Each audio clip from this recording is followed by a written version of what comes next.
Minasan, irashai.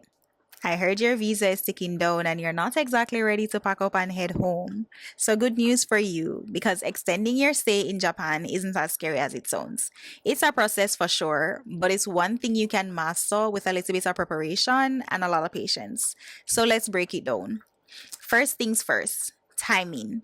Don't wait until your visa is practically expired. You can start your extension process up to 3 months before the big day. And trust me, the earlier the better. Immigration offices are not where you want to spend your Friday afternoons. Lucky for you, you will be employed with a company that will ensure that your paperwork is in your mailbox and ready to go at least 3 months before it expires. So here's what you'll need to bring with you to the Immigration Bureau: your passport and residence card. These two documents are your lifelines, so guard them like a dragon hoards treasure. Next is your application form. This is usually provided to you by your employer. When you get this document, ensure that you fill out the blank spaces with your personal information. Third on the list, we have proof of employment. Your contract from the current year will do just fine, so just print out a copy from your email at your nearest conveni.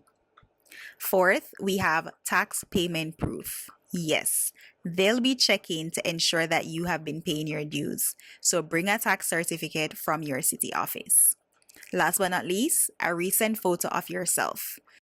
You can opt to take your own photo at home if you have a decent phone camera or a professional camera against a solid background. However, there are photo booths all over Japan in train stations, at supermarkets, and pharmacies that you can also get this photo taken.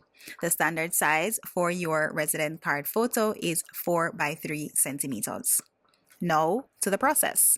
Head to your nearest immigration bureau. Google Maps is going to be your friend here. Once you're at the Immigration Bureau, submit your application.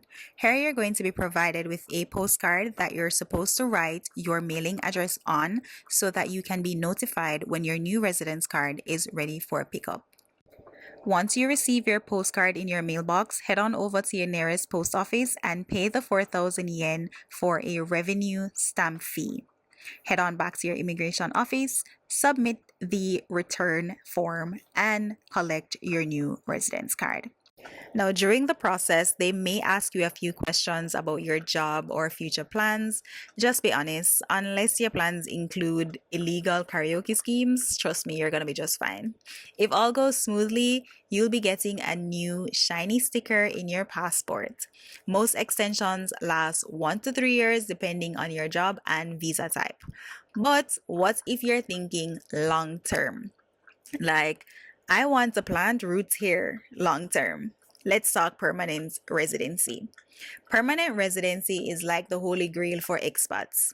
Here's what you're going to need: 10 years of continuous residence in Japan, or shorter if you so happen to marry a Japanese national.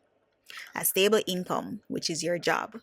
A spotless record, so no skipping taxis and no running red lights if you drive.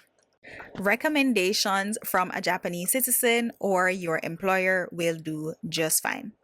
So, the paperwork for permanent residency is kind of intense, but the reward: no more renewing visas ever.